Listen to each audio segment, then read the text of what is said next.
Good morning. Hello, everybody.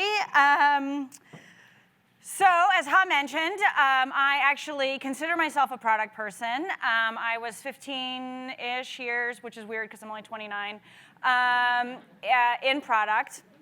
And actually, it was about only a year ago that I made the move to be the CEO of a startup named Rabbit. And the funniest thing happened, right? So you make your change on LinkedIn, and like all of a sudden it's the barrage of like, you know, the first person you worked with after college or whatever, and they're like, congratulations. But then like, you guys were like texting me being like, what's up with that? How do I get in on that? I want to be the boss. And I don't blame you. It's actually good. I'm going to tell you about why it was good. But I'm also going to tell you about how it happened, hopefully answer some questions, and then to go against the rules we just set. I am not going to change any names to protect the innocent, but I would, because this is just too small of a town, and you guys will know who I'm talking about anyway. But I would ask that you not tweet the specifics of like he said, she said, because that's going to be what happens. So we'll talk about how you can do it, how I did it, what you should know, what I learned in my first CEO gig, and then really why you should do it, because I actually think the time is now for more product people to step up into CEO roles. It is ours for the taking. And so that's my story. I said I wouldn't protect any names, so here's the fun facts. I was in a disagreement with my CEO of HotelTonight, who many of you probably know, about my title. I really thought I should be COO, given the scope and breadth of impact I had on the organization. He disagreed, so I took the advice I give to all of my product managers, and I said, go out and get my competitive offer, right? Let's prove that I'm actually worth this. So I went out, I went through the whole recruiting process for a COO role at an interesting company. I got to actually board approval on the offer, and they pulled my offer because they found out I was pregnant, which, shock face for all the men. All the women are like, that happens. Is what it is. Turns out for the best. They're like, Google made an SEO change, and they had a tough year. But joke's on them. Nobody's bitter. But I met up with, that's not even a joke, actually. That's totally true. I met up with the recruiter afterwards, and he was like, why do you want to be the COO of that company? You already have that job at a better brand. What are you doing? I was like, well, I really want to be CEO someday, and the only way to be CEO is if I've been COO. And he was like, what are you talking about? And I was like, well, I want to be CEO, and the best way to do that is to be COO. He was like, who told you that? That is total bullshit. Oh, I'm also not good on the language thing, so sorry. So he was like, just go for it. If you want to be CEO, let's just do this and be CEO. And I was like, really? And he knew, and I knew that I was like 25 weeks pregnant. I was like, all right, let's do this. And within a week, I had 5 CEO interviews. So that's how that happened. I wouldn't say I got all 5 of those CEO jobs. In fact, that would be a lie. But I did get one, and I took the opportunity at Rabbit because what I felt were their challenges were really things that aligned with what I needed, what I was good at, and what I could tackle. So let's talk about specifics of how you can go get your CEO job and what I learned in the process. One, it sounds stupid, but it's true. Tell people. Tell recruiters. Tell your CEO. I actually had that conversation with the CEO of HotelTonight that I did someday want to be CEO, and he had done a great job of exposing me to various things throughout the process. Board conversations, functional things, corporate planning, strategic planning. He was incredibly supportive of that path. I don't think he knew it was going to happen when it did, but that's a different story. And I think the one thing I didn't do that I would recommend to you to do, after you've talked to your CEO, talk to your board members. Because once I made the announcement that I was leaving and taking a CEO role, every single board member called me and said, damn, I wish you had told me. I had a great spot for you if I had just known you were looking. So, step 1, tell people. Step 2, you have to get broad functional leadership. Even if you're in a product role today, there is no reason you can't be attending sales meetings, pipeline meeting, going out meeting customers, sitting in finance reviews, sitting in monthly operational meetings, sitting in the board meetings. These are all things that you should be working on for your personal growth at a minimum, but it's absolutely the questions you're going to get asked in the interview process. Everyone believed I could do product management because I'd been doing it for 15 years. No one believed I could run a sales team. But because I had accidentally complained about the advertising sales team 3 jobs ago, and I had for 6 months had to manage them when that person left, I actually had managed a sales team. So I didn't really know what I was doing, but I knew the questions to ask. So find ways to get that functional exposure all the way across, because that's what CEOs do. And then finally, there's a lot of debate about this, and I would love to take questions on this topic. There is no perfect CEO job. Just like you may not remember this, but when you took the job you're in today, there was probably something fucked up about that job too. This is probably more true of CEO jobs, because by the time the board realizes they need to fire the CEO, in many ways, everybody knows they need to fire the CEO. So you just have to figure out what's broken about it, and if that's within your power to fix. So for me at Rabbit had 2 problems. One, they had a product issue around retention. I figured, I know product, I can do that, I can fix retention. And the second one was we had this strategic opportunity around, we needed money. And then there was a strategic market opportunity. So it was really about fundraising, of which I had been involved in the past. So those were 2 problems that I felt I could address in a CEO opportunity that was very imperfect, but I took the leap. So what happened? What did I learn? Well, back to by the time the CEO realizes, or the board realizes the CEO needs to go, the board doesn't really know what's going on in the business. So of all the things they told me were good, probably 50% true. Of all the things that were bad, they missed about 50%. That's also probably what happened when you got your current job. So there's nothing unique about that. But that is what happened. Specifically, there were some just obvious ones, like it turned out one of the reasons growth had slowed was because we had changed the metric 14 months before that. So you guys are data people, right? You get it? So you change the metric, it goes up for 12 months, and then all of a sudden you lap the definition. Yeah, well, that's why that changed. Oh, board was like, what? What happened? Anyway, things are worse than you realize, but it's your job to get in there, roll up your sleeves, figure it out. This is every job, but it's particularly true with the CEO job. The other one is the variability in a day. So people, HotelTonight recently exited to Airbnb, which is great, and people will be like, oh my gosh, amazing. You went from 60 people to 350 people.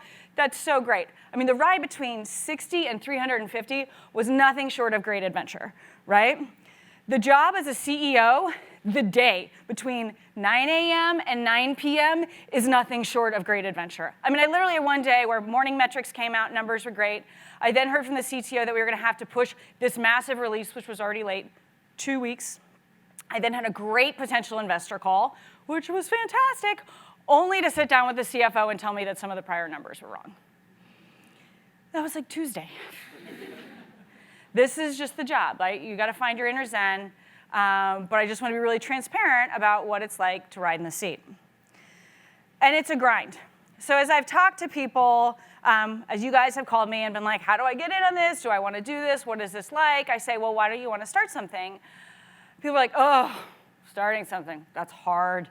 It's a grind. How do you get from 0 to 1? Let me tell you, this CEO job, I don't care what job it is a grind. Those days are long. And I would argue if you're taking over an existing CEO job, you're literally going from -1 to 0 to course correct bad behaviors and then figuring out 0 to 1. You're literally like running against momentum a lot of times, which is why they've brought you in. So if you think you want like a cush job, don't take this job. But like all grinds, it's exciting, it's interesting. I'll talk about the good stuff, I promise. The other thing I learned really quickly, which used to annoy the shit out of me about my past CEOs, but then I became my annoying CEO, is the half-life of energy. So I would come in and be like, I've got 2 little kids, my baby just spit up on me, like my 3-year-old's throwing a temper tantrum, like we're sitting in this meeting. I'd be at like 80% energy. And immediately my exec team was at 40%. And immediately their managers were down at 20%. And then it was like at lunch, I mean, you could have heard a pin drop. But then I literally A/B tested this. I would come in the next day and be like, woo, things are great, my baby spit up on me, I've got avocado in my hair, life is amazing. And it, literally the exec team would carry the energy.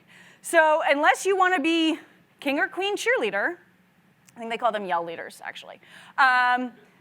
know that that's part of the day, and that's part of the job, and that's part of what the company's looking for from you, even when it's bad.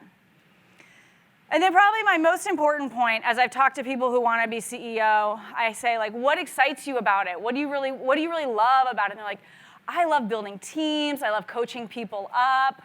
You know what this job is not? Coaching people up. Ain't got no time for that.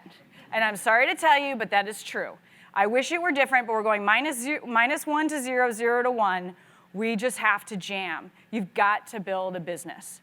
You need to learn to love metrics, and to be honest with you, the right thing for the business is often the wrong thing for the people. You get to make hard, shitty HR decisions every day, and you just have to deal with it. So if your zen is like building up a team and coaching, this may not be the job for you. You've got to build a team, you got to get your team together, you got to rally them, but in the sense that like your day is really motivating and building and like coaching up, it's not like that. I wish. It'd be a way more fun job, but that's not reality. So I was at Rabbit for 10 months. As I mentioned, we were -1 to 0, we were -1 to -1. The moral of the story is it shut down. We couldn't get the strategic round closed. I did improve the product metric, but back to the board doesn't really know what they don't know. That was not the problem. They thought that was the problem. That wasn't the right problem. I think the things I wish I had done differently were about bringing change faster and really understanding the market and the industry a lot better. But this is what was really actually exciting about the job and why I'm excited to be CEO again. Because you get to raise the level of discourse. The conversation is so much more interesting. As you're talking about the industry, you're working with the board on, what are the dynamics. It's literally like a multiplayer chessboard that you're working with. And it's a little unfortunate to acknowledge and realize that the small part that is product or the small part that is even the company has as little influence as it does on the success of the company. That's absolutely the truth of the matter. So what I relished in and what I loved about that job that I didn't get in my prior jobs was this kind of big holistic view of the world and the strategy and the ability to figure out where we wanted to play in the market. The other thing that's really fun about the job is you can bring change really quickly. So how many of you guys have sat in meetings and been like, God, I wish we could just do this differently. I'm tired of negotiating with people. These functional things are really annoying. This is your moment. This is great. All of you who had your hands up should be CEO. I'm not joking. It was just a really cool opportunity to bring change fast. This really hit home. It was probably like my 4th week there, and I don't remember. We had some like dumb HR policy or expense reimbursement policy. I don't even remember what it was. And I kind of made this offhand comment like, that's dumb. And the CFO looked at me and was like, well, then change it. And I was like, really? I can do that? Oh, that is so cool. Probably not the best use of my time, but it's reflective of exactly what is expected of you. And where, if that energizes you, this should be the path that you follow. And then finally, look, this is a high-stakes poker game. This is where you're leaving everything on the table. You're up against big competitors. You're up against big companies. I don't care if you're the CEO of, name your big company, Salesforce, whatever it is, right? Like, this is high-stakes poker. You've got it all out there on the table. And if that brings you energy and you like that kind of intensity and risk profile, this is your moment. I think the flip side to that, and one of my favorite quotes about business in general, is actually from Larry Ellison. So does anybody remember when the America's Cup was in San Francisco a couple of years ago, that big sailing race? It was amazing. Amazing. Bring it back, bring it back. Somebody asked Larry Ellison why he spends all this money and time on boats and like why sailing is a thing and why he really even cares about sports when he's got this massive company to run. And he was like, you know what I love about sports? There's a beginning and an end and a winner. So that's where like poker doesn't fit as an analogy, because it's like a never-ending poker game, no matter what happens. And so the story of Rabbit on our poker game, again, one of those things, please don't tweet. So in my year there, I started in August, I guess, and we wrapped up in like June. We immediately made some product changes to improve retention. That took, you guys know this game, right? It was going to be 4 months. It ended up being 6 months or something like that. Or it was going to be 2. It ended up 4. At the time, it was incredibly important. I've blocked it all out of my mind right now. Because it seemed like improving the metrics were going to be the most important part. As we went through our strategic fundraising process, it became really clear really quickly that the user metrics were not going to be what people cared about for the business.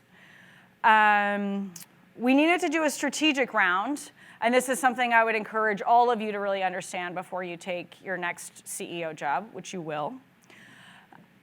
That we probably had passed our time for venture investing and now needed to do a strategic round with an eye towards acquisition.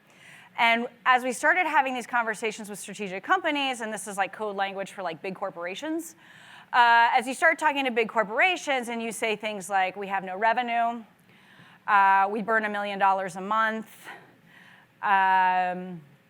we don't actually have digital rights to the content we share.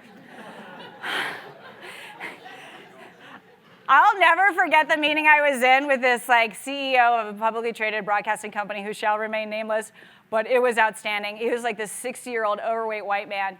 And I'm like in there and I'm thinking I'm uncool, like here I am, this like hotshot Silicon Valley girl. I sit down with my banker and I'm like, we've got 4 million monthly actives. He looks at me and goes, you're stealing content. You should have 10 million monthly actives. I was like, this is not going to go well. I got to go to the bathroom. Got to go to the bathroom right now. But this is the job. This was the day.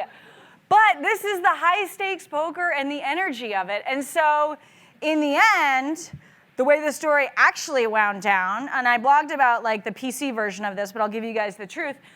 So we found one, potentially you could call them a sucker, strategic investor, who is interested in the technology, particularly around sports. So Rabbit was an ability to watch TV together, which is helpful when you want to watch like Game of Thrones with your friends, but actually really helpful when you want to watch sports together and have this online experience with people. And so there were a couple of genres that were particularly popular. Sports was one of them. So the sports content rights holder who was super excited about it, well, they were kind of excited about it in the end, turns out. They were going to invest in a round. The terms were awful. Everybody was going to be underwater. They didn't want the risk of the content, and they didn't want the burn. So I was going to have to slash 2/3 of the team, half of which were my executives sitting around the table, and I couldn't even tell them because no one can tell them that, right? You're not going to, well, welcome to our executive team meeting. 2/3 of you will be gone when we sign this deal. So you're literally in this isolated bubble having these conversations. We were also going to have to pivot to B2B and shut down the consumer site, which is what we were known for, which is actually what everyone had joined the company about. They were all super excited about that use case. Oh, and by the way, I didn't really actually have a lot of sports fans, and my co-founding CTO told me he hated sports and was not going to move forward with the deal and wanted to leave. But this is the job. We were building a business. So I remember sitting at dinner with my husband saying, I don't know how we got here. I'm not sure this is the job I would even look to apply for, but this is where we are. And then we had the term sheet done. I was waiting for his lawyer to send edits. It was Monday afternoon. I had a board update call that Monday night. I sent the CEO an email and said, hey, can you tell me when your lawyers are going to have this ready? Do you think I can get something to the board tonight? And he wrote back and said, we're out. And 2 days later, I laid off 30 people and shut the whole thing down. That's the story. That's what really happened. So, with that, some advice on choosing your CEO role. Because it was fun. I mean, there really were high times. I love the strategy. I love the high-stakes poker. I love thinking broadly, and I love bringing change fast. And look, if product people do anything well, it's strategy and getting shit done. This is why you should all be CEOs. So as you take your CEO step, here's what you should consider. Choose a space that you love. This was probably not my best criteria gate for a rabbit. I didn't understand and fully embrace the use case. And when it got to the situation of laying off 2/3 of the team, pivoting to B2B, taking money from potentially evil people, in this round that was going to wash everybody's capital, why was I doing this job? Choose something you love. Choose something you care about. Choose something that you're willing to go to bat for and literally lay down in the streets for, because that's what's going to be asked of you. So find something you love, whether it's a market, a user, a product. Embrace something. Don't just take the next CEO job because it comes along. If you don't love medical devices, don't do medical devices. I got an email yesterday. This could be very cool. This is not my jam, but think about it. A device for training dogs. Really interesting. If you don't love dogs, don't take that job. The other one is know your superpowers. Know what you're really good at, right? You're product people, so you're probably good at product. What else are you good at? Do you have particular domain expertise? Do you have particular relationships that are really helpful? For me, I should have spent a little more time thinking about the monetization aspects of this business and realized I hadn't done a lot of social monetization. I also didn't know media. And as I started in the job and started seeking advice from media people, they were like, that's not going to go anywhere. And I was like, damn, I should have made that call 2 weeks ago. Preston from Comcast is over there going, could have called me. I could have told you that. So find your superpower, whether it's sales, scale, customer success, whatever it is beyond product. What are you actually bringing to the table? And does that align with what your company needs right now? And then finally, the best advice I got, and the thing I did follow through on and would absolutely recommend, is diligencing your board members. This is a little awkward to say on the stage at a VC firm, but they're not all good people. I'm not saying you're not all good people. Like, you guys are good people. But, like, understand the venture capitalists. Understand who you're doing business with. These are your business partners. And by the way, they have anywhere from maybe 5 to 25 or 35 or 45 bets on the table. You've got one. And you're showing up every day. So understand how they feel about your bet. Understand how they're going to support you, what they really are motivated by, what they need, what they want in the business. This all came to light quickly, and I was incredibly grateful that, one, I chose good partners, and two, they were really upfront with me about their motivations. I remember, again, since we're like super off the record, at my closing dinner, I said, well, by the time I start this job, we'll only have 10 months of cash left, and if I do the work backwards, like the shutdown is 3 months, and so even making product changes, like we really only have like 2 or 3 months to execute. It doesn't feel like enough time. I really need 12 to 18 months of capital. And they looked at me and said, we don't want to put any more money in this business, but we'll give you a banker. Spoke volumes, right? This is a 12-month gig. We're going to get you a banker, get it financed somewhere else, or get it sold. At least we were very clear on the upfront expectations. So I was grateful for that. So I have 2 final thoughts. One for the ladies. This is my morning coffee cup. It was a gift from my husband. As a woman, I need a little bit of a kick in the ass because I thought I had to be a COO to go be CEO. The answer is that's not true. So ladies, this is your extra little boost of confidence. And then for all of you, I really do think product leaders make incredible CEOs. As I worked through this universe over the past year and continue to talk to CEOs, those who have a product lens have an amazing ability to connect with users, understand problems, and move their businesses. So I encourage all of you to put your hands up and go for it. So thank you. All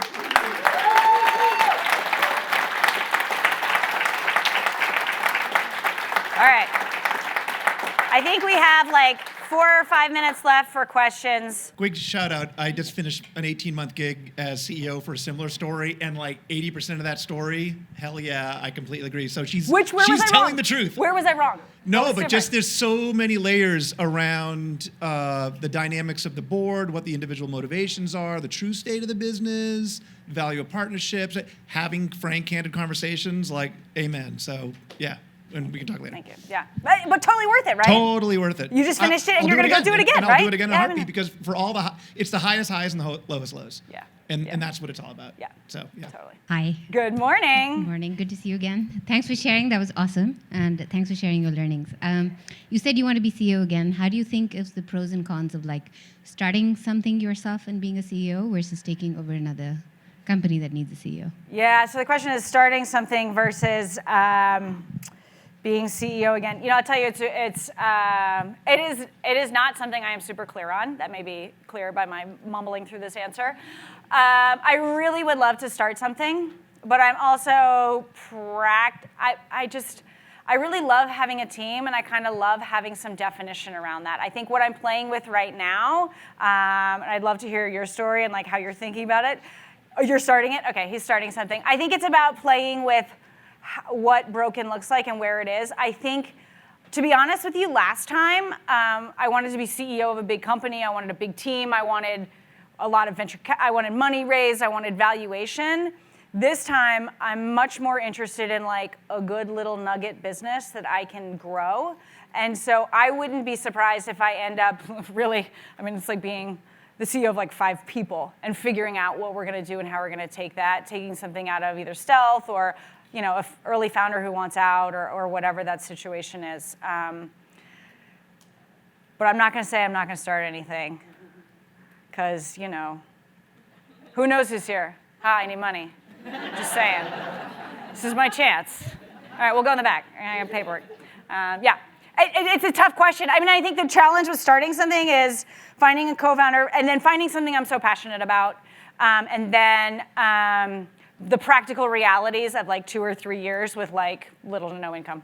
If I'm being honest, like this is an expensive town. I got a mortgage, I got kids. You know. The heads are like, yes, yes. One thing that makes me go is like, well, you're always on 24/7 as CEO and like with family. So how did you set boundaries? How did you balance it? Yeah, so the question is about setting boundaries. What I think is interesting, so I was on 24/7 at all of my jobs, right? Like, so I mean, I think the reality is no matter what I say, I mean, I loved my time at HotelTonight. Like, I just check an email, you're getting calls, you're getting texts, like things happen. The other thing that I was actually really empowering as CEO and a reason to start something is you can absolutely set boundaries. So I told the team from day one. I also started the job 32 weeks pregnant. So it was pretty clear that I was a mom and going to be another mom. I mean, same mom, but you know what I mean. So I was very clear with my team, like, you know, I am up at 6:30 and I check email for about 20 minutes, and then I'm out. And I don't get back online until 8:30, and then these are my working hours, and then I need 6:30 to 8:30 at night to like pull avocado out of the carpet and like put my kids to bed. All the parents are like, yep, I get it.